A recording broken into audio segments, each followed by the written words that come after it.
அன்பார்ந்த ஆனந்த வாழ்வியல் நேயர்களுக்கு வணக்கங்கள்.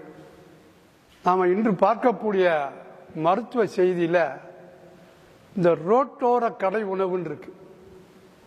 எல்லா ஊர்லேயும் ரோட்டில் கடை இருக்கு. இன்றைக்கு நிறைய நோய்களில் நாம் பாதிக்கப்படுவதற்கு அதுவும் ஒரு முக்கிய காரணமாக இருக்கிறது. அதை பற்றி கொஞ்சம் அலசலாம் நம்ம இருக்கோம். இப்போ இந்த பதிவில் அதுதான். இப்போ உணவு ஒன்று நம்ம வீட்டில் சாப்பிடுகிறோம், இன்னொன்று ஹோட்டலுக்கு போகிறோம். ஹோட்டலுங்கிறது டேபிள் சேரு கேசரி கல்லாப்பெட்டி எல்லாம் இருக்கும், எல்லாம் இருப்பாங்க, அது ஒரு நீட்னஸாக இருக்கும். ஆனால் இரண்டும் அல்லாமல் ரோட்டில் இருக்கும். அதுக்கு பேர் தான் ரோடு கடை. இட்லி கடை, வடை கடைம்பாங்க.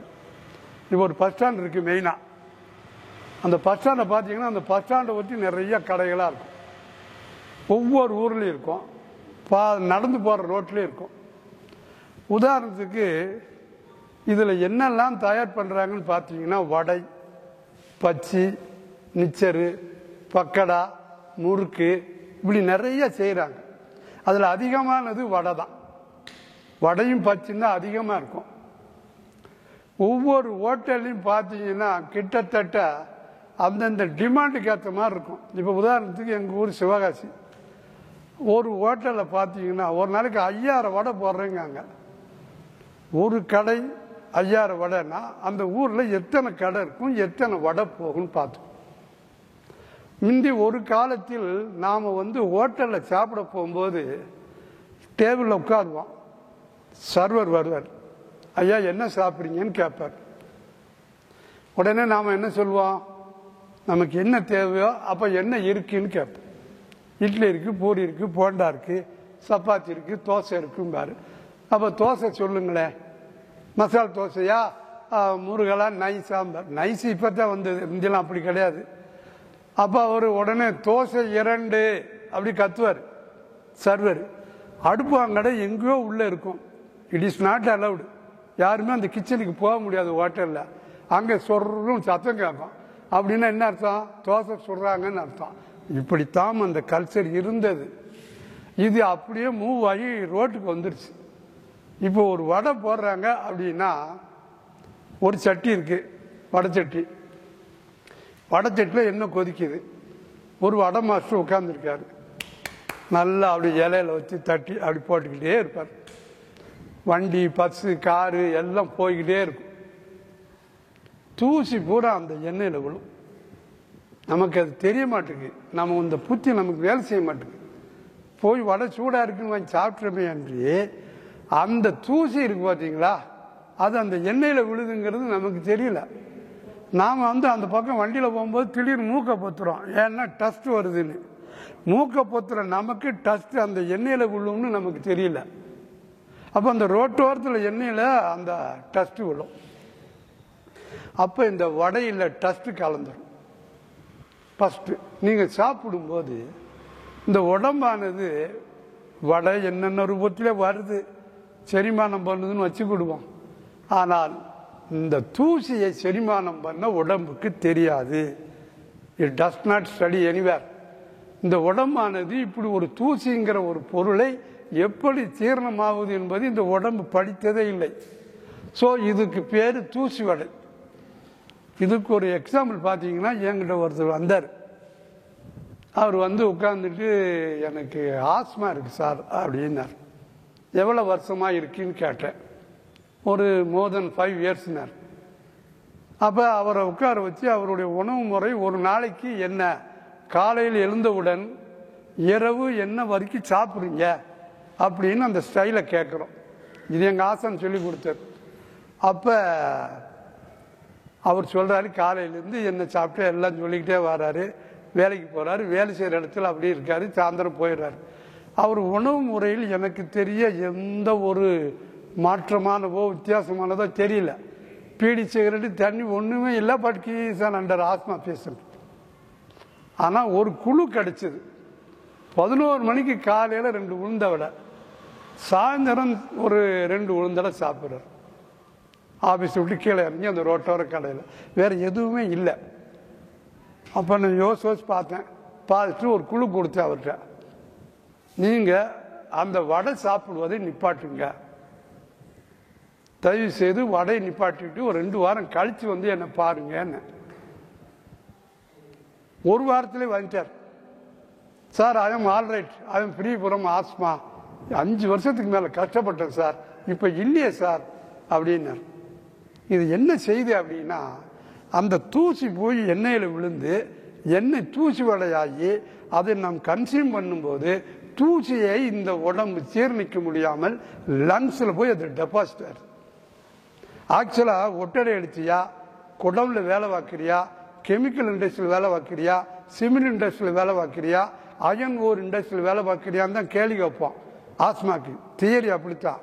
ஆனால் இப்படி ஒரு தூசி வடையை சாப்பிட்டு இருக்கோங்கிற அறிவு நம்ம மனசில் பட்டும்போது இதுவாகத்தான் இருக்கும்னு கண்டுபிடிச்சு சொன்னால் அதுதான். அப்போ அவர் சந்தோஷம். இப்போ இது எதுக்கு சொல்ல வரேன்னா, நம்ம அறியாமலே நாம் அந்த உணவில் நோய்வாய்ப்படுகிறோம். ஃபஸ்ட்டு கலப்படம் செய்ய ஈஸியான ஒரு பொருள் எதுனா ஆயில், எண்ணெய் தான். எண்ணெயில் ஈஸியாக கலப்படம் பண்ணலாம். எந்த எண்ணெயில் எந்த எண்ணெய் கலப்படம் பண்ணியிருக்குன்னு தெரியாது. வென் இட் இஸ் ஹீட்டட், அதில் ஒன்றுமே தெரியாது. அதில் கொண்டு போய் வடையை சுட்டோ பச்சையை கொடுத்தோம்னா அந்த நேரத்துக்கு சூடாராமல் இருக்கு, சாப்பிட்டு வந்துடுறோம். நன்றாக தெரிந்து கொள்ளுங்கள் நண்பர்களே, எண்ணெய் பல கிரேடில், பல தரத்தில், பல விலையில் இருக்குது. இப்போ ஒரு 5 ஸ்டார் 3 ஸ்டார் ஹோட்டலில் அவன் பயன்படுத்துகிற எண்ணெய் தரம் வேற, அதனுடைய விலை வேற. அவன் யூஸ் பண்ணிட்டு கழிவு இருக்கு பார்த்தீங்களா, அதை வாங்கிறதுக்கு செகண்ட் கிரேடு ஆள் இருக்கான். அவன் அதை வாங்கி யூஸ் பண்ணுவான். அவன் யூஸ் பண்ண அந்த கழிவு எண்ணெயை 3rd கிரேடு வாங்கும். இப்படி ஒவ்வொரு கிரேடாக மாறுகின்ற பொழுது இந்த ரோட்டோர கடையில் வருகின்ற பொழுது அது 6th கிரேட். கிட்டத்தட்ட 5 கிரேடில் பாயிலாகி கழிவாகி 6வது கிரேடில் தான் இந்த சாலை ஓரத்துக்கு வருது. அப்போ அந்த எண்ணெயின் தரம் எப்படி இருக்கும் தெரியுதா? இது உண்மை. ஏன்னா அவன் அந்த ஸ்டார் ஹோட்டல் தரத்துக்கு எண்ணெய் வாங்க முடியாது. வடை 10 ரூபாய்க்கு உங்களுக்கு போடணும். அடுத்து இந்த எண்ணெயில் உள்ள ஒரு கோளாறு என்னன்னா, ஒரு கடை ஆரம்பித்து 5 வருஷம் இருக்கலாம், 7 வருஷம் இருக்கலாம், 10 வருஷம் இருக்கலாம். அவன் கடை என்னைக்கு ஆரம்பித்தானோ அன்னையிலிருந்து அந்த எண்ணெய் அந்த சட்டிக்குள்ளே இருக்கு. ஃபார் எக்ஸாம்பிள் ஒரு 5 வருஷத்துக்கு முன்னால் ஆரம்பிச்சிருந்தா 5 வருஷத்துக்கு முன்னால் உள்ள எண்ணெய் இப்போ அந்த சட்டியில் இருக்கு. எப்படி? அவன் வியாபாரி. எண்ணெய் ஒரு 150 எண்ணெய் மிச்சமாயிடுச்சுன்னா அந்த எண்ணெயை கொண்டு கீழே ஊற்றுவானா? நைட்டில் ஊற்றவே மாட்டான். மறுநாள் அதை ஆட் பண்ணுவான். அன்னைக்கு விழுற எண்ணெய் மிச்சம் மறுநாள் ஆட் பண்ணுவான். அப்போ எல்லாம் ஆரம்பத்திலேருந்து அந்த எண்ணெய் பூரா உள்ள கிடக்கும். இன்றைக்கு மெடிக்கல் ரிப்போர்ட் என்ன சொல்லுது? Once the oil is reboiled again and again, திரும்ப திரும்ப ஒரு எண்ணெயை சூடுபடுத்தி கொண்டே இருந்தால் இட் லீட்ஸ் டு கேன்சருங்க. இன்றைக்கு புற்றுநோய்க்கு பல காரணங்களில் ஒரு ஆயிலை திரும்ப திரும்ப சுட வச்சு அதில் செய்து சாப்பிடுகிற பண்டங்கள்னால் புற்றுநோய் வருங்கிறான். ஏன்னா அதுதான் அதுக்கு கோளாறுங்க. முதத்தில் எண்ணெய் தரம் இல்லை, அடுத்து ஆரம்பிக்கப்பட்டதுலேருந்து அந்த எண்ணெய் உள்ள கிடக்கு. இது ஒரு மிகப்பெரிய கோளாறான விஷயம். இது எண்ணெயில். அடுத்து அது பக்கத்தில் பாருங்க, குடம் இருக்கும், தண்ணி இருக்கும். குடிச்சிட்டு அதை குடிச்சிட்டு போயிடுவோம் வடையை சாப்பிட்டு. அந்த தண்ணி ஒரு பிளாஸ்டிக் பானையில் இருக்கும். அது கழுவுனானா கழுவுலியா, நித்தம் புது குடம் வைக்க மாட்டாங்க. சுத்தப்படுத்துறதுக்கெல்லாம் நீ எதிர்பார்க்க முடியாது. ஏனென்றால் அவனுக்கு உங்கள் பணம் தேவை, உங்கள் ஆரோக்கியம் அவனுக்கு தேவையில்லை. அதான் தர்மபுரபா உட்கார போறதில்லை. அவனுக்கு பொண்டாட்டி பிள்ளையெல்லாம் இருக்கு, அதை காப்பாற்றணும்னு தான் உட்கார்ந்துருக்கான். ஸோ அந்த பானையை கழுவுனானா கழுவுலியா, எங்க தண்ணி பிடிக்கான். இன்றைக்கு நோய் வருவதற்கு வாட்டர் பொல்யூட்டர் தான் காரணம். மோர் தென் 90% அந்த கோலின்னு சொல்ற வைரஸ் தாக்குதல்னால தான் இன்னைக்கு எல்லா நோயும் வருது. அப்போ அவன் சுத்தமான தண்ணியை பிடிப்பான்னு எப்படி சொல்ல முடியும்? அவனுக்குள்ள ஏதோ ஒரு அடிவைப்பு இருக்கும், அந்த அடிவைப்பில் பிடிச்ச ஒன்று வச்சிருவான். அந்த அடிவைப்பை ரிப்பேர் பண்ணானா இல்லை தெரியாது. அல்லது ஒரு டேங்க் இருக்கும், பப்ளிக் டேங்க், அதில் ஒன்று பிடிச்சிட்டு வைப்பான். அந்த பப்ளிக் டேங்க் ப்ராப்பராக மெயின்டைன் பண்ணியிருக்கா, கழுவி விட்டுருக்காங்களா, சுத்தப்படுத்தின தண்ணீரா தெரியாது. ஸோ வடையில் ஒரு கோளாறு, அடுத்து தண்ணியில் ஒரு கோளாறு. அடுத்து அவன் கொடுக்கும்போது பாருங்க, ஒரு பிளாஸ்டிக் ட்ரே வச்சு அது மேலே ஒரு பேப்பர் வைப்பான். இலை கிடையாது, ஒரு பட்டு பேப்பர் மாதிரி வெள்ளையா வைப்பான். எவன் கண்டுபிடிச்சான்னு தெரியல. ஒரு உணவை அதில் வச்சு சாப்பிட எப்படி இந்த சமூகம் மாறியதுன்னே தெரியல. அதையும் இந்த சமூகம் ஏற்றுக்கொண்டது. அதை விட கொடுமையான விஷயம் அதுதான். ஐயா இப்படிக்கான இலையில கொடுக்க அவனால முடியல, நாமளும் அதை இலையில குடியான்னு கேட்கல. அந்த பேப்பரில் அவன் சுட சுட சாம்பாரை ஊற்றினா இல்லை, அந்த பேப்பர் என்ன ஆகும் யோசிச்சு பாருங்க. அந்த பிளாஸ்டிக் கண்டெய்னர் உள்ள அந்த பேப்பர் சுட சுட எத்தனையோ மைக்கிறேன்னு அது இதெல்லாம் கதை. அந்த மாதிரி மைக்கிறேன்லாம் அவன் வாங்கிறதும் இல்லை, அவனை போய் யாரும் செக் பண்ணுறதும் இல்லை, அதில் தரம் வர்றதும் இல்லை. அப்போ அந்த ஹீட்டரில் அது இலகும், அந்த பேப்பர் கொஞ்சம் கொஞ்சமாக இலகும். அது லீட்ஸ் டு கேன்சர்னு எத்தனையோ மெடிக்கல் ரிப்போர்ட் வந்துருச்சு. அப்போ இது ஒரு கொலை. அப்போ இலையில கிடையாது பேப்பர், தண்ணியில் சுத்தம் எதிர்பார்க்க முடியவில்லை, ஆயில் பொல்யூட்டன் கலப்படம் பண்ணிட்டாங்க. இதில் இத்தனையும் சேர்ந்து தாக்குறதுல இன்னொரு ஐட்டம் வருது, கெமிக்கல். ஆக்சுவலாக ஒரு உளுந்த வடை போடுறோம், உளுந்த வடைக்கு கெமிக்கல் ஆட் பண்ணுறது இல்லை, ஏன்னா அந்த வடை அதுக்குரிய அந்த நிறத்துக்கு வந்துடும். ஆனால் நிறம் சார்ந்த ஒன்று வரும், அதுக்கு கெமிக்கல் போடுறான். அந்த கெமிக்கல் என்னது? உணவா? இந்த எண்ணெயை சீரணப்படுத்த உடம்பு கஷ்டப்படுது, எல்லாத்தையும் போராடி இந்த உடம்பு எப்படியோ ஓடுது. இதில் இந்த கலர் பொடி chemical orient 100% it leads to cancer. புத்தகத்தில் இருக்கு, கூகுளில் வருது, எல்லாத்திலும் வருது. அந்த கலர் பொடியை ஏன் நாம் சாப்பிடணும்? இப்போ உதாரணத்துக்கு கேசரி, கேசரி ரவை வெள்ளை, தண்ணீர் வெள்ளை, சீனி வெள்ளை. அது எப்படி இருக்கணும்? இட் ஷுட் பி ஒயிட் இல்லையா? வெள்ளையாத்தானே இருக்கணும். வெள்ளையா இருந்தால் அது இனிக்காதா? இனிக்கும். அது ஒரு கலர் பொடி. ஏன்னா நம்ம வீட்லையும் போடுறோம், அவனும் போடுறான், அது எல்லாவா இருக்கும், ரெட்டிஸாகவும் இருக்கும். அப்போ அது என்னது? கெமிக்கல். ஸோ எங்கெல்லாம் நாம் தவறு செய்கிறோம்னா இதுதான். இதை சாப்பிட்ட உடனே என்ன ஆகும்? இந்த உடம்புக்குள் போனோம்னா சீரணம் பண்ண முடியாமல் அஜீரணம் வரும், உடம்பு திணறும். இந்த மாதிரி ஒரு பொருள் வரும்போது அது ரொம்ப திணறும். அது திணறுதல் தான் அதன் வெளிப்பாடு நோய், ஒரு நோய்க்கு காரணமாகும். ஒரு மண்டையடி வருவதற்கு 10-15 நாளைக்கு முன்னாலே அடித்தளம் போடப்படும். திடீர்னு ஆல் ஆஃப் எ சடன் எந்த நோயும் யாருக்கும் வராது. திடீர்னு உங்களுக்கு மண்டையடிக்கு அப்படின்னா அந்த மண்டையடித்தல் இப்போ வராது, 10-15 நாளைக்கு முன்னாலே அடித்தளம் போட்டால் தான் வரும். அது மாதிரி ஒரு காய்ச்சல் வருவதற்கு மினிமம் 1 மந்த் ஆகும். உங்கள் உடம்போட கண்டிஷன் பாதிக்கப்பட்டு ஒரு நாள் அது வெளிப்பாடு. ஆனால் கேன்சர் வெளியே வருவதற்கு 10 வருஷத்துக்கு மேலாகும், மினிமம் 10 வருஷம். நீங்கள் அதை கண்டுபிடிச்சிக்கிற போது கொஞ்சம் சிவியராக இருந்தால் 6 மாதத்துக்கு பிறகு லைஃப் இல்லை. அப்போ அதோட தாக்குதல் நமக்கு தெரியாது, மெல்ல மெல்ல கொள்ளும். அதான் கேன்சர்னா. அப்போ இந்த நோய்க்கெல்லாம் நாம் ஆட்படுறோம். ஏன்? இதை விட ஒரு கொடுமையான ஒரு விஷயம். நான் இப்போ ட்ரீட்மெண்ட் பார்க்கும்போது பார்த்தீங்கன்னா, இந்த காலேஜ் ஃபஸ்ட் இயரு அல்லது காலேஜ் படிக்கிற பையங்க, +2 படிக்கிற பையங்க நிறையா பேர் வராங்க. அவங்கள அம்மா கூட்டிகிட்டு வராங்க. அவனுக்கு நோய் இருக்குது. என்ன ரிப்போர்ட்டுன்னு பார்த்தா பேங்கிரியாஸ், ஸ்பிளீன், அதாவது மண்ணீரல், கணையம், இந்த 2 வீங்கி இருக்கு, அலர்ஜியாக இருக்குது, கோளாறு இருக்குன்னு வருது மெடிக்கல் ரிப்போர்ட். இதை ஏண்டான்னு சொல்லி ஆராய்ச்சி பண்ணும்போது இந்த ரோட்டில் காலிஃப்ளவர், சில்லி சிக்கன், இதை ஒரு எண்ணெயில் பொறிச்சு ரோட்டில் விற்கிறாங்க. இப்போ ஒரு கலாச்சாரம் இருக்குது, எந்த டஸ்ட் ஏரியாலும் அது விற்கும், கலர் பொடி போட்டு அது விற்கான். அதை சாப்பிட்றாங்க சின்ன பிள்ளையும். அதாவது அநியாய கொடுமை. ஸ்கூல் பக்கத்தில் வச்சுருக்கான், ஸ்கூல் பிள்ளையோ அருமையாக சாப்பிடுது. அதை புருஷன் பொண்டாட்டி போய் ஃபேமிலி சாப்பிடுது. சில நேரம் அறிந்தோ அறியாமல் ஹெல்த் இன்ஸ்பெக்டர் கூட போய் சாப்பிட்றாரு. இந்த உணவு அந்த நான் சொல்கிறேனே காலிஃப்ளவரு, சிக்கன் 65 எல்லாம் ரோஸ்ட் போட்டு எண்ணெயில் கொடுக்கானே, எண்ணெய் பல வருஷம் எண்ணெய், கெமிக்கல் ஓரியன்ட், சுத்தம் கிடையாது. இது பாதிக்கக்கூடிய முதல் உறுப்பு கணையம்ங்க. இப்போ அதுதான் நடக்கு.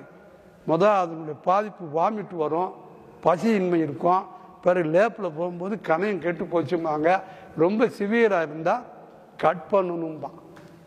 ஒரு உறுப்பை கட் பண்ணுவது எளிது, ஆனால் அது செய்த வேலையை வேற உறுப்பு செய்யாத. ஒரு கர்ப்பப்பை எடுத்துட்டா மாசமா இருக்க முடியுமா? கர்ப்பப்பை எடுத்தது தானே. அப்ப கர்ப்பப்பை எதுவும் மாசத்துக்கு மட்டும்தானா, பிரசவத்துக்கு மட்டும்தானா? அது இன்னும் நிறைய வேலை செய்யுது. அப்ப அந்த வேலையை யார் செய்ய போறா? நான் நிறைய கேஸ் பார்த்துட்டேன். சொன்ன உடனே கேட்பேன், உங்க பையன் இந்த மாதிரி காலிஃப்ளவர் சில்லி இது ரோட்டில் சாப்பிட்றானா அப்படின்னு கேட்பேன். பொரிச்சதா ஹாஸ்டலில் இருக்காங்க சார், தெரியலையேம்பாங்க. பிறகு கேட்ட பிறகு ஆமாம் நான் தினம் சாப்பிடுவேன், சாயந்தரம் ஃப்ரெண்ட்ஸுகளோடு போய் சாப்பிடுவேங்க. இது ஒரு கொடுமையான உணவுயா. இப்போ இதுக்கிலிருந்து விடுபடுவதற்கோ அல்லது இதிலிருந்து தப்பிப்பதற்கு என்ன வழி இருக்கு? யாரும் கேட்டால் என்ன சொல்றாங்க? சார் வேற வழி இல்லைல்ல சார், வடை சாப்பிட்டா ஒரு தெளிச்சா இருக்கு, ஒரு அந்த நேரத்துக்கு நல்லா இருக்கு, ஒரு டீ வடைஞ்சு சாப்பிட்டாங்கிறாங்க. எல்லாம் நன்றாக இருக்கும் நண்பர்களே. நீங்கள் ஆஸ்பத்திரிக்கு போகும்போது தான் தெரியும் அது நன்றாக இருக்கா இல்லையான்னு. நாம் எதுக்கு ஆஸ்பத்திரிக்கு போகணும் யோசிச்சு பாருங்க. நீங்க இப்படி இருக்கனால நான் ஆஸ்பத்திரிக்கு போகணும் இருக்கேன், அது உடனே வராது, கொஞ்சம் கொஞ்சமாகத்தான் பாதிக்கும். இப்ப ஆஸ்பத்திரி போன உடனே இல்லை, இந்த மீடியாலே பேசுறாங்க, ஆஸ்பத்திரி ஆட்கள் டாக்டர்ஸ் எல்லாம் பேசுறாங்க. பேசும்போதே சொல்றாங்க, நீங்கள் எங்களை தேடி வர வேண்டாம், நீங்கள் என்று இந்த உணவில் தவறு செய்கிறீர்களோ, தவறான பழக்கத்துக்கு வருகிறீர்களோ அப்பொழுதுதான் நோய்வாய்ப்படுகிறீர்கள் அப்படின்னு அந்த ஆள்களே சொல்றாங்க. அந்த கோயம்புத்தூர்ல இருக்கிற அந்த அவர் பார்த்தீங்கன்னா அந்த கேஜிபி ஹாஸ்பிட்டல்காரன் வாக்கிங் போகணும்னு சொல்லும்போது சொல்றாரு, நீங்க எங்க ஆஸ்பத்திரிக்கு வாங்கலாம் அவர் சொல்லலை, உங்கள் உடம்பை நன்றாக பார்த்து கொள்ளுங்கிறாங்க. நிறைய மீடியாவில் அவங்க பேசுறது எல்லாமே உடம்பை பார்த்து கொள்ளுங்கள், உணவை பார்த்து கொள்ளுங்கள் அப்படிதான் சொல்றாங்களே. எங்க ஆஸ்பத்திரிக்கு வாங்கலாம் அவங்க சொல்றது இல்லை. ஸோ எல்லாரும் உடம்பு உணவையே சொல்றாங்க. அப்ப இதுல ரொம்ப மோசம். அதை விட இன்னொன்று, யார் கண்டுபிடிச்சான்னு தெரியல, ஒரு வெள்ளரிக்காய்னா வெள்ளரிக்காய் சாதாவத்தை நம்ம சாப்பிட்டுருக்கோம், நமக்கு தெரியா. இப்ப பஸ்ல பாத்தீங்கன்னா ஒரு கூட்டம், ஒரு 4 பொம்பளை ஓடியாடுவாங்க, 5 நிமிஷம் நிக்கிறதுக்குள்ள அதை அடுக்கி பொடி போடவா, பொடி போட்டு இன்னும் என்னென்னமோ சேர்க்கணுமோ சேர்த்து, இப்படியா நாம் முந்தி சாப்பிட்டோம் வெள்ளரிக்காயெல்லாம், இப்படியா சாப்பிட்டோம். அந்த பொடி எப்படி இருக்கும், அதுல என்ன கலந்தாங்க உங்களுக்கு தெரியுமா? சிவப்பா இருந்தா அது மிளகாப்பொடியா? அது மிளகாப்பொடி தான் நான் சிவப்பா இருந்தா. அப்ப எல்லா உணவுலையும் கலப்படம். அப்ப ரெண்டாவது இதுல ஒரு மேஜர் அலர்ஜிங்க. இந்த உணவில் சிலருக்கு அலர்ஜி ஏற்படும்.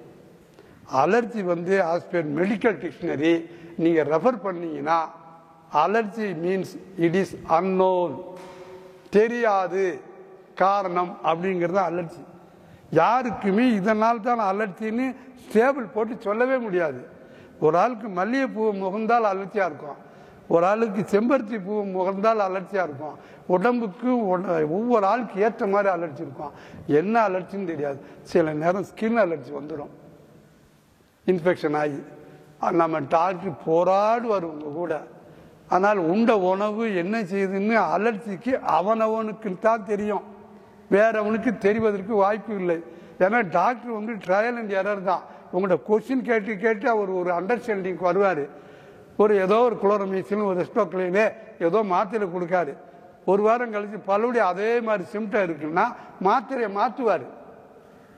அப்ப ட்ரையல் அண்ட் எரர், நீங்க ஆன்சர் பண்றதை வச்சு தான் keys doing the medical work.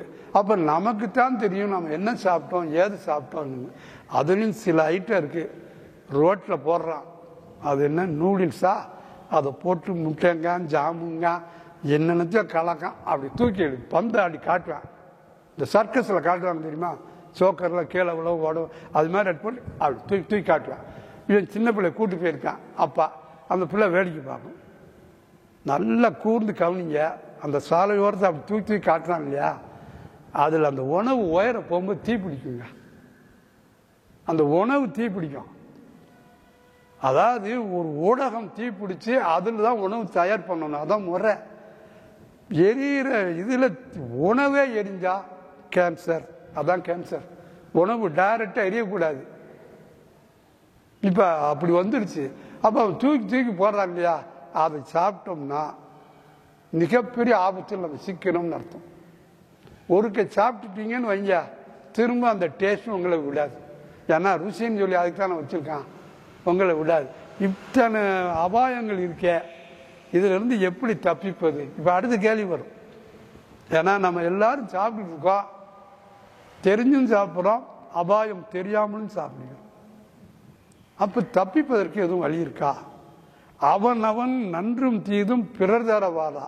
உன் உடம்பை காப்பாற்றுவதற்கு நீ தான் முயற்சி எடுக்கணும், இன்னொரு ஆள் முயற்சி எடுக்க முடியாது. அப்போ என்ன செய்யலாம்? நீங்கள் என்ன செய்யலாம்னா, வடை சாப்பிடணும், டீ சாப்பிடணுங்கிறது வெளியே வருவதற்கு என்ன முயற்சி எடுங்க. முதல் டீ இருக்கா, பிளாஸ்கை தூக்கி செமங்க, தப்பே கிடையாது. உங்கள் வீட்டில் உங்கள் வீட்டு அம்மாட்ட அல்லது அம்மாட்ட சொல்லி டீயை ஃபர்ஸ்ட் கிளாஸை போட்டு பிளாஸ்கை தூக்கி செமங்க. இந்த பிளாஸ்கை செமக்க யோசித்தீர்களானால் நீங்கள் ஆஸ்பத்திரியில் போய் உட்கார்ந்துருக்கும் போது அது எவ்வளோ பெரிய கஷ்டம்னு தெரியும். அதுக்கு இதை சுமந்துட்டு போகலாம். அடுத்து லட்டு செய்யலாங்க. அந்த காலத்துலலாம் இருந்தது தினை லட்டு, கோதுமை லட்டு, பொரிகடை லட்டு, சத்து மாவு லட்டு, நிறையா இருக்குங்க. ஒரு 4-5 லட்டு செய்யலாம். செஞ்சு அதை பேக் பண்ணி பையில் வச்சுக்கோங்க. பசிக்கிற நேரம் அந்த எடை தீனியில் அந்த லட்டை சாப்பிடுங்க. ஒரு வாழைப்பழத்தை சாப்பிடுங்க, போதுங்க. அது உங்கள் உடம்பை காப்பாற்றும், பசியை போக்கும், ஆரோக்கியத்தையும் கொடுக்கும். நிச்சயமாக உங்களுக்கு கெடுதல் செய்யாது. அது ஒரு பெரிய விஷயம். உடனே லட்டு செய்வது எப்படி? அடுத்த கேள்வி. ரொம்ப சிம்பிள் ப்ராசஸ். ஒரு தினை லட்டு இப்போ சொல்கிறேன் கேளுங்க. தினை மாவு விடுங்க. உங்களுக்கு எத்தனை லட்டு, 4 லட்டோ 3 லட்டோ, அதுக்கேற்ற மாதிரி மாவு போட்டுக்கோங்க. ஒரு ஏலக்காய், 2 கிராம்பு, முடிஞ்சால் ஒரு இஞ்சி துண்டு நச்சு உள்ளே போடுங்க. ஒரு தேனை அப்படி எடுத்து கையில் வச்சுக்கோங்க பாட்டில். இதில் விட்டுக்கிட்டே இதை பிணைங்க. இது அப்படியே லட்டு உருட்டுற பக்குவத்துக்கு வந்த உடனே நிப்பாட்டிட்டு அந்த தினை மாவு நல்லா இது உருட்டி லட்டாக உருட்டு, 2-3 லட்டு. இது கோதுமை மாவு கொஞ்சம் பொன்னிறமாக வறுத்துக்கோங்க, கீழே இறக்கிக்கோங்க. இதில் அதே மாதிரி ஏலக்காய், கிராம்பு, ஒரு சின்ன இஞ்சி துண்டு நச்சு போட்டு அதில் எண்ணெய் தேனை விட்டு அப்படியே லட்டு உருட்டுன்னு வச்சு லட்டை உருட்டுங்க. பொரிகடலை மாவு லட்டு உருட்டலாம். சத்து மாவுன்னு இப்போ விற்கிறாங்க, நிறையா பேர் வீட்டில் புழங்குறீங்க. அந்த சத்து மாவை கூழுதான் பண்ணணும்னு இல்லை, கஞ்சி தான் பண்ணணும்னு இல்லை, அந்த சத்து மாவும் லட்டாக்கலாம். இதே மாதிரி ஏலக்காய், இஞ்சி, ஒரு கிராம்பு போட்டு இது பண்ணி தேன் விட்டு சுருட்டி ஒரு 2 லட்டு, அதில் 2 லட்டு கையில் வச்சுக்கோங்க. பாதாம் பருப்பு, முந்திரி, பிஸ்தா, கிஸ்மிஸ் பழம் ஒரு பேப்பரில் மடித்து வச்சுக்கோங்க, பையில் வச்சுக்கோங்க. எப்போ இந்த வடை, டீ, காஃபி சாப்பிட்டீங்களோ அந்த நேரத்தில் பூரா இந்த லட்டை சாப்பிட்டு பழம் சாப்பிடுங்க. பழம் சாப்பிட்டு ஒரு மனிதனுக்கு கெடுதல் வந்தது, நோய் வந்ததுலாம் சொன்ன உடனே ஆரம்பிப்பான். பழம் சளி பிடிக்குமே, இந்த பழம் சளி பிடிக்கும், அந்த பழம் சளி பிடிக்கும்னு எவனோ சொன்னான்னு கண்டுபிடிச்சி வச்சுருக்கான். நீ என்ன ஒரு தாரா சாப்பிட போகிறத்தானோ? 2 பழம் சாப்பிடுவேன் நல்லா சாப்பிட்டா.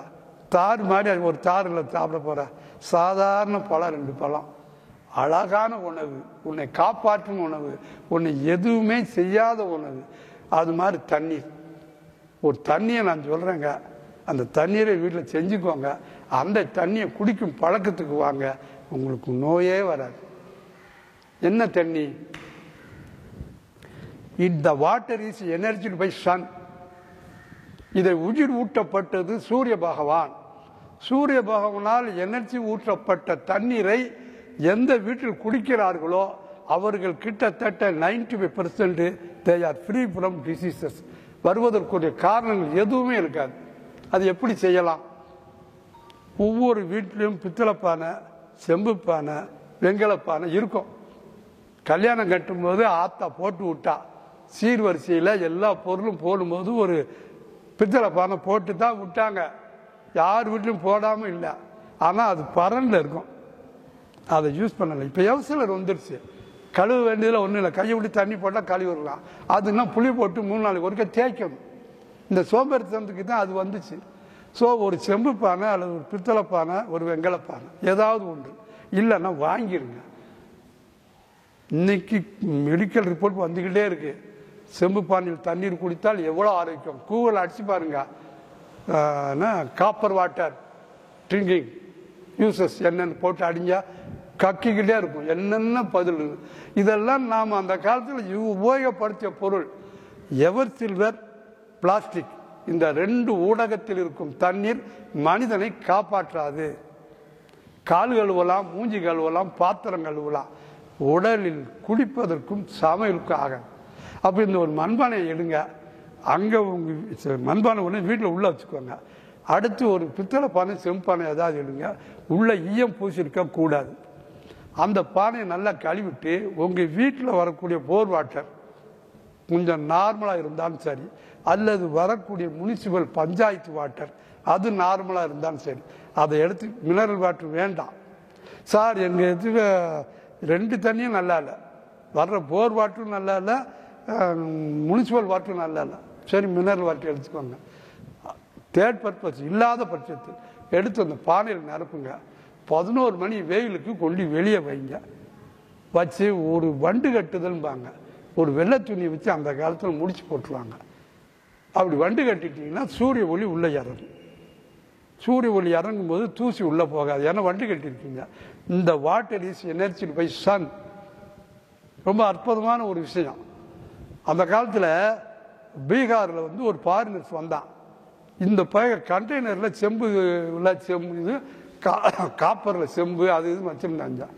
இந்த கண்டெய்னரில் ஏதோ விஷயம் இருக்குன்னு அதை கொண்டுட்டு போய் ஆராய்ச்சி பண்ணான். அவன் ஆராய்ச்சி பண்ணிட்டு சொல்கிறான், செம்பில் செய்யப்பட்ட பண்டம் எதாக இருந்தாலும் செம்போ பானையோ அந்த தண்ணீர் ஈகோலிங்கிற கிருமியை அடிக்குதுன்னு ரிப்போர்ட் கொடுத்தான். ஸோ நம்மால் விவரமாக தான் யூஸ் பண்ணியிருக்கான். ஸோ இந்த தண்ணியை சுட வச்சு ஒரு 4 மணிக்கு எடுத்துருங்க. அது வரைக்கும் வெயில் இருக்கட்டும். வெயிலுன்னு கத்தாதீங்க. வெயிலை பயன்படுத்துவது எப்படின்னு படிச்சுக்கோங்க. இயற்கைக்கு தெரியும் ஏன் வெயில் அடிக்கணும், ஏன் மழை பெய்யணும், சீதோஷண நிலை என்னன்னு அதுக்கு தெரியும். நீங்கள் அறிவாளி கிடையாது. ஸோ அது அடிக்கிற வெயிலை பயன்படுத்துங்க. 4 மணி வரைக்கும் வச்சுருங்க. அப்படியே கொண்டு வந்து அந்த வண்டு கட்டின துணி எடுத்துட்டு மண்பானையில் ஊற்றிடுங்க. சூடாக இருந்தாலும் சரி, குளிர்ச்சியாக இருந்தாலும் சரி, அந்த தண்ணீரை குடிப்பதற்கும் சமையலுக்கும் பயன்படுத்துங்க. அப்போ தண்ணி வெந்துக்கிட்டு இருக்கும்போது அது சப்ளை ஆகிடும். நீங்கள் யூஸ் பண்ணும்போது டிமாண்ட் ஆகிடும். அப்போ நீங்கள் தண்ணி காலியானால் அங்கேருந்து வந்துக்கிட்டே இருக்கும். ஒரு கவலையும் இல்லை. இது கரண்ட் செலவா, பண செலவா, ஒன்றும் கிடையாது. பாத்திரம் மட்டும் இருந்தால் வாங்கணும், இல்லைன்னா வாங்கணும். ஒரு தடவை வாங்கிட்டா லைஃப் டைம் தான். அது யூஸ் பண்ணி இந்த தண்ணியை யூஸ் பண்ணுங்க, ஒரு கோளாறு வராது. தண்ணியை கண்டெய்னரில் எடுத்துட்டு செமந்துட்டு போங்க. தண்ணியை சுமப்பதற்கு யோசிக்காதீர்கள். பிறகு நீங்கள் ஆஸ்பத்திரிக்கு போகும்போது உங்களை சுமக்க ஆள் கிடையாது. பணம் மட்டும் இல்லை, அவஸ்தை ரோதனை அதை அவன்தான் தாங்கணும். யார் தாங்க முடியும்? அதுக்கு பாட்டில் சுமந்துட்டு போயிடலாம். ஒரு 1.5 லிட்டரு பாட்டில் கொண்டு போய் அன்னைக்கு முழுக்க அதை குடிங்க, வீட்டில் கொண்டு வந்து வைங்க. ஸோ இதெல்லாம் உங்களை காப்பாற்றக்கூடியது. நான் இது ஒரு முகாமில் பேசிக்கிட்டு இருந்தேன். சன் எனர்ஜி வாட்டரை எங்கன்னா கும்பகோணத்து பக்கத்தில் திருவாரூரையில். அங்கே நல்ல க்ரௌடு, இயற்கை வாழ்வியல் கூட்டம். பேசிக்கிட்டு இருக்கும்போது இந்த சன் எனர்ஜி வாட்டரை பேசும்போது ஒரு நண்பர் எந்திரிச்சார். கேன் யூ ப்ரூவ் இட் அப்படின்னார். நான் மேயே ask question, who are asking this question கேட்டேன். I M MBBS டாக்டர்னார். அவர் அந்த முகாமுக்கு வந்திருக்கிறாரு, அதில் அவருக்கு ஈடுபாடு உண்டு போல. இதை ப்ரூவ் பண்ண முடியுமான்னு கேட்டார். நான் சொன்னேன், நீங்கள் ஏன் வெந்நில குடிக்கணும், வெந்நியை யூஸ் பண்ணணும்னு சொல்கிறீங்க? Why do you insist to boil the water? அது வந்து கிருமி அடிச்சிடும், கிருமியிலலாம் செத்துரும், it is free from bacteria வைரஸ்னார். ஓகே, நோய் வராது, கிருமிகள்லேருந்து தாக்குதல் இருக்காது. அந்த தண்ணீர் வெந்நீர் என்னை காப்பாற்றுமான்னு என்ன சொல்கிறீங்கன்னாரு. நீங்கள் வீட்டில் வளர்க்குற மீன் தொட்டியில் இந்த தண்ணியை கொண்டு ஊற்றுங்க, வெந்நீரை, மீன் வளருமா? வளராது. செடியில் கொண்டு போய் சூடான தண்ணியை ஊற்றுனா செடி வளருமா? வளராது. அப்போ செடி வளராது, மீன் வளராது, நான் வளருவேனான்னு கேட்டேன். அப்போ தான் அவர் யோசித்தார். கேன் யூ கோ ஃபர்தர் அப்படின்னார். இன்னும் கொஞ்சம் எக்ஸ்பிளைன் பண்ண முடியுமாரு. Are you belonging to which religion கேட்டேன். நான் அவர் ஹிந்துனார். No problem. அந்த காலத்தில் அம்மா போட்டிருக்கும் போது பாருங்கள், க்ளோசிங்கில் ஒரு பித்தளை பானை வேப்பலை போட்டு தண்ணியை ஊற்றி முக்காலி வச்சு சூடு ஒளியில் வச்சுருவாங்க. க்ளோசிங்கில் அதை ஊற்றி குளித்து சரியாக போயிடுன்னு விட்டுருவாங்க. இப்போ அதே பானை, அதே தண்ணீர், அதே வேப்பலை நம்ம பர்னரில் வைப்போம், சிலிண்டரில். அந்த சூடு தேவையான அளவு வச்சுட்டு ஊற்றினா கேட்குமா? டாக்டர் சொன்னார் கேட்காது. ஏன்னா சூரியன் ஊட்டப்பட்டு ஒளி ஊட்டப்பட்ட தண்ணீர் கேட்கும், நாம் அடுப்புல சூடப்பட்ட தண்ணீர் கேட்காது. இந்த தண்ணிக்கு மாறிடுங்க. அடுத்து நான் சொன்ன மாதிரி லட்டு இதெல்லாம் இப்படி நீங்கள் பார்த்து உங்கள் உடம்பை கவனித்து கொண்டால் இந்த மாதிரி நோயை தாக்குவேன்னு உட்கார்ந்துட்டு இருக்க இடத்துல போய் சிக்காமல் உங்கள் உடம்பு நல்லாயிருக்கும். இது கொஞ்சம் அறிவோட, ஆனால் கொஞ்சம் செய்வது கஷ்டம்தான், நான் இல்லைன்னு சொல்லலை. வீட்டில் பொம்பளையில் சொல்லி அதை பழக்கப்படுத்தி கொண்டு வரதுக்கா. ஆனால் இதை செஞ்சு பழகிட்டீங்கன்னு வைங்க, பிள்ளை போகும்போது லஞ்ச் பாக்ஸில் ஒரு டப்பாவில் 2 லட்டு போட்டு கொடுத்து விடுங்க. நீங்கள் வேலைக்கு போகும்போது 2 லட்டு ஒரு பழம் கையில் கொண்டுட்டு போங்க. 11 மணி ஆச்சுன்னா படக்குன்னு எஞ்சி டீ சாப்பிட போகாதீங்க. படக்குன்னு எஞ்சி லட்டை சாப்பிட்டு பழம் சாப்பிட்டு தண்ணி குடிச்சு வேலை பாருங்கள். ஒரு 1 மந்த்து செஞ்சு பாருங்களேன், உங்கள் உடம்பு எப்படி சொன்னடி இருக்குது, எந்த மாதிரிலாம் உங்களுக்கு உதவுது, நீங்கள் எப்படி ஃப்ரீ புறம் அந்த டயர்னஸ்ஸு.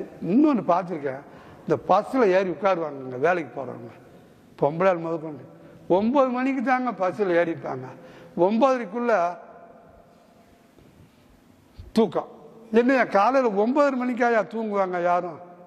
எல்லாம் மேக்கப் போட்டு எல்லாம் பண்ணி பைய கையெல்லாம் தூக்கி போட்டு பஸ்ஸில் உட்காருவாங்க. பஸ்ஸு புறப்படும் போது எதுக்கே அந்த தூக்கம் வந்துச்சு? உணவு தான் நண்பர்களே.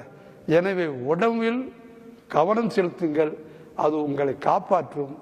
உணவு வைத்தியம் என்பது மிகப்பெரிய ஒரு அற்புதமான வைத்தியம். வாழ்க்கையில் நாம் நல்லா இருக்கணும்னா கொஞ்சம் புத்தியோடு இருந்து இதை கடைப்பிடிங்கள். நன்றி, வணக்கம். சார், இந்த அமுக்கிறது சொன்னீங்களா, என்ன சொல்லணும்? பெல் பட்டன் அமுக்கணும்னு சொல்லணுமோ? நண்பர்களே, நீங்கள் இப்போ எல்லாம் கேட்டீங்க.